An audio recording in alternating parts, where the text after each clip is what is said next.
Good morning friends, मैं चंदन कुमार आपका स्वागत करता हूं अपने इस यूट्यूब चैनल पर जिसका नाम है बेसिक स्टडी एट देश।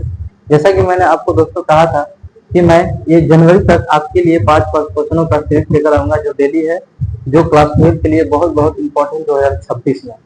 ठीक है दोस्तों, तो हम ज्यादा समय आपका नहीं लेंगे, इसलिए डायरेक्ट हम प्रश्न जाते हैं जो इम्पोर्टेंट है एग्जाम की दृष्टि से, और यही सब क्वेश्चन एग्जाम में आने वाले होंगे।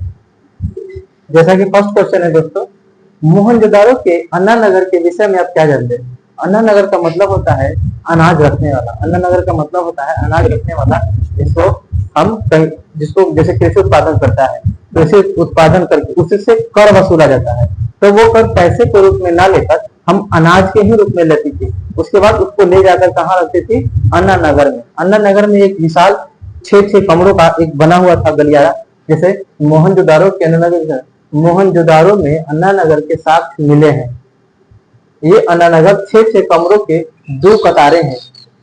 6 कमरों के 2 कतारें हैं, जैसे ये हो गया 1 कमरा, ये 2 कमरा, 3 कमरा, 4 कमरा, 5 कमरा, 6 कमरा, इस तरह से। और इस इधर से भी ये 6 कमरों के 2 कतारें बने हुए हैं। बीच में एक गली है, बीच में एक गली है, 1 2 3 4 5 6, बीच में क्या है? एक गली है। एवं इसके बाहर चबूतरे भी मिले हैं। इसके बाहर चबूतरे भी मिले हैं। इसका चबूतरे का मतलब कि उस अन्ना नगर में जो सामान रखा हुआ है, जो अनाज रखे हुए हैं, अगर वो गीले हैं, अगर उसकी सुखाना हो तो हम इस चबूतरे पे सुखा सकते हैं। जहां अनाजों को सुखाया जाता है, इसमें किसानों से कर के रूप में अनाज प्राप्त कर इसमें रखते हैं। जैसा कि मैंने दोस्तों कहा कि किसानों से कर के रूप में अनाज लेकर हम इस अन्ना नगर में रखते हैं। ठीक है दोस्तों, नेक्स्ट क्वेश्चन, लोथल कहाँ स्थित है? लोथल गुजरात में स्थित है। लोथल कहाँ है? गुजरात में स्थित है। लोथल गुजरात में स्थित है। हड़प्पा कालीन सभ्यता है। ये हड़प्पा कालीन लोगों का बाहरी दुनिया से व्यापार या संपर्क स्थापित करने का प्रयास करता है।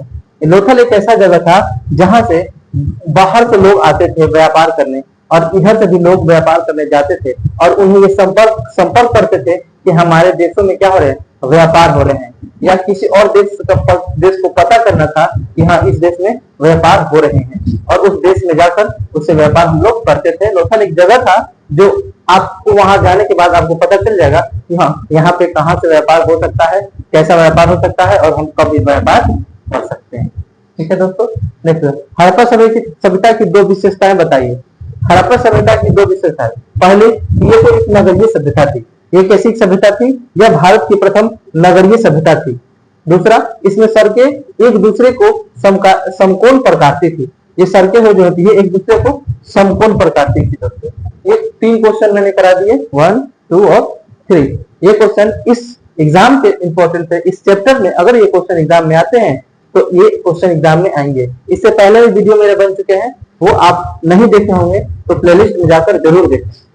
चौथा क्वेश्चन, सिंधु घाटी सभ्यता के समकालीन 2 सभ्यताओं के नाम लिखे। सिंधु घाटी 2 सभ्यता बताना था जो उसके समकालीन सभ्यता थी।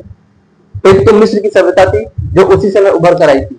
दूसरा, दजला फराज नदी के तट पर बसा मेसोपोटामिया का क्षेत्र। उसी समय दजला फराज नदियों के बीच में मेसोपोटामिया का क्षेत्र था।